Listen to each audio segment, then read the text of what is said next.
আমরা অঙ্কটির গ প্রশ্ন অর্থাৎ অংশীদারদের মূলধন হিসাব প্রস্তুত করব এই পর্বে। তো আমরা একটা ঘর করে নিছি অংশীদারদের মূলধন হিসাব, তারিখ বিবরণ, খতিয়ান পৃষ্ঠা এবং তিনজনের টাকার ঘর। ঠিক একইভাবে ডান পাশেও একই ঘর। তো এই অংশীদারদের মূলধন হিসাব সাধারণত দুইটা পার্টে আমরা ভাগ করতে পারি। প্রথম পার্ট হচ্ছে মূলধন এবং উত্তোলনের জন্য। হ্যাঁ, অর্থাৎ প্রারম্ভিক মূলধন, এই জন্যই আমরা লিখছি ব্যালেন্স বিডি। আর বাৎসরিক যে উত্তোলনের পরিমাণ, এই দুটি, এটি হচ্ছে আমার প্রথম পার্ট বা প্রথম কাজ।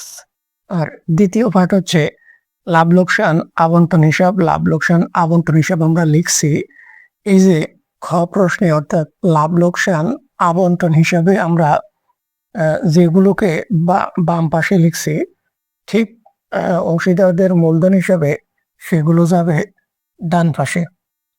ঠিক একইভাবে লাভ লোকসান আবন্টন হিসাবে আমরা যেগুলোকে ডান পাশে লিখছি, অংশীদারদের মূলধন হিসাবে সেগুলো লিখব বাম দিকে। এই হলো আমার দ্বিতীয় পার্ট। তাহলে আমরা যদি এই মূলধন হিসাবকে দুই ভাগে ভাগ করি, প্রথম ভাগ হচ্ছে মূলধন এবং উত্তোলন, আর দ্বিতীয় ভাগ হচ্ছে আমার আবন্টন হিসাবের এন্ট্রিগুলো স্থানান্তর করি এখানে নিয়ে আসা। তো সেটা বাম পাশে হলো, ডান পাশে যে বাম পাশে কি ছিল, মূলধনের সুদ, কমিশন, মুনাফার অংশ। ঠিক এগুলোই ডান পাশে চলে গেছে, যে মূলধনের সুদ, কমিশন, মুনাফার অংশ। আর ডান পাশে ছিল উত্তোলনের সুদ, নিট মুনাফা অঙ্ক থেকে আমরা লিখছি, সেটা কোনো কাজ নাই এখানে। তো উত্তোলনের সুদ ছিল ডান পাশে, এই মূলধন হিসাবে বাম পাশে আমরা লিখছি উত্তোলনের সুদ। শুধুমাত্র এই অঙ্কে এই যে প্রথম পার্ট এবং নিচে দ্বিতীয় পার্ট, এর মাঝখানে একটা এন্ট্রি আমরা লিখছি, কারণ হচ্ছে এই বেতনের এন্ট্রিটি লাভ লোকসান আবন্টন হিসাবে ছিল না, এই জন্য তাকে আমরা লাভ লোকসান আবন্টনের নিচে এখানে লিখতে পারি নাই, আমরা তাকে মাঝখান দিয়ে দেখাই দিছি।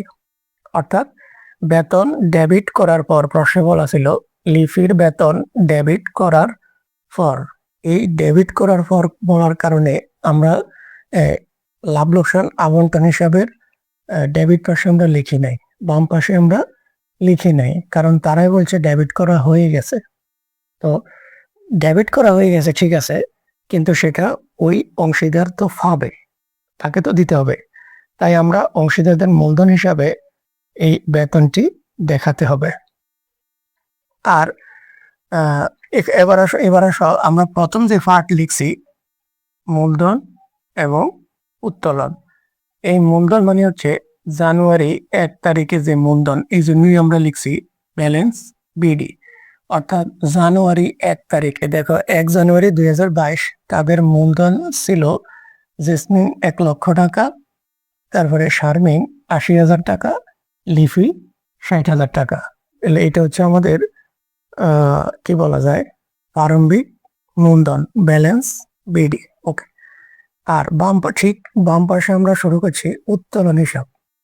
তারা যে বছরে যে পরিমাণ নগদ টাকা উত্তোলন করে, তো আমরা দেখি এখানে বলা আছে যে অংশীদারগণ মুনাফার প্রত্যাশায় সারা বছর 10,000 টাকা, 8,000 টাকা এবং 7,000 টাকা উত্তোলন করেন।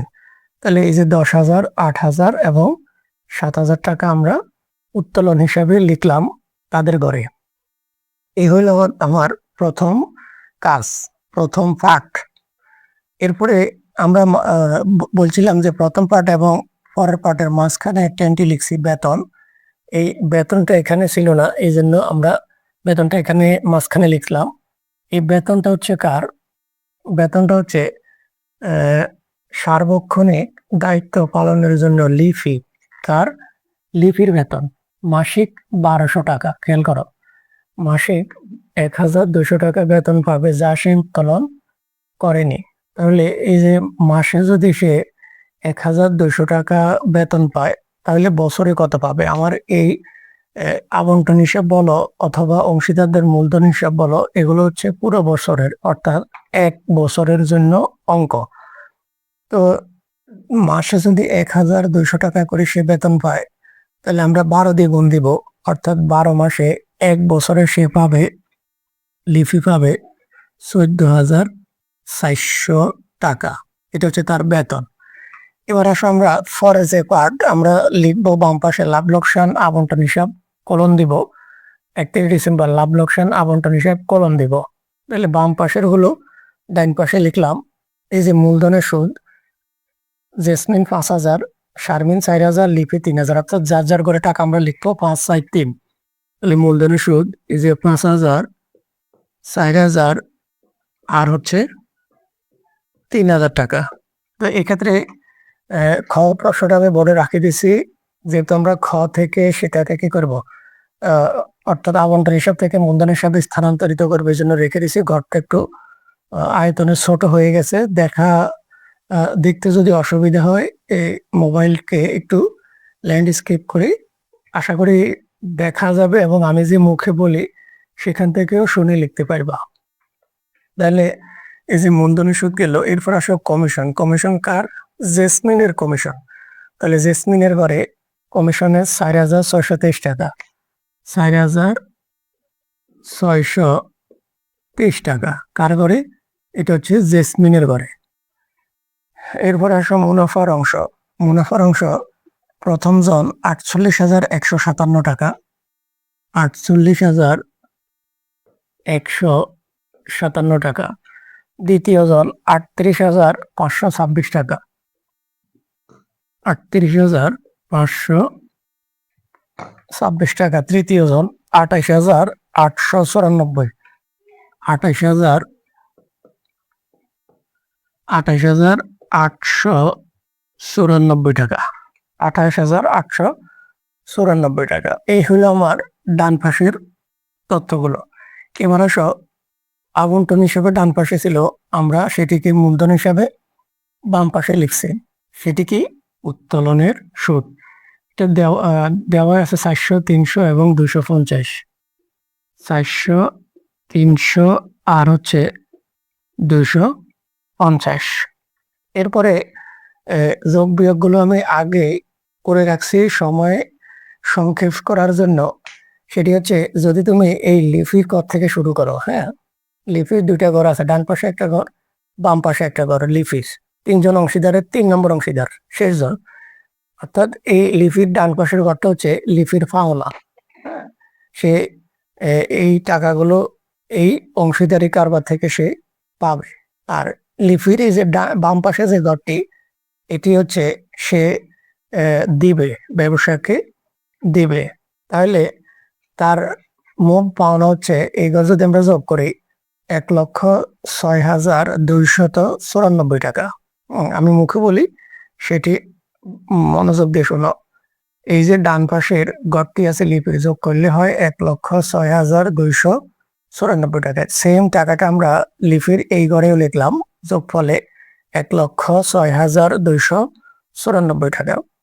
এখন লিপির দেন আছে 7,000 এবং 250, 7,250। তাহলে লিপির এই যে ব্যালেন্স সিডি হবে 99,044, 99,044। ঠিক একইভাবে আমরা যদি শারমিনের ঘর যোগ করি, 1,22,000, 1,22,526, 1,22,526। ঠিক আমরা এই পাশে লিখলাম 1,22,526।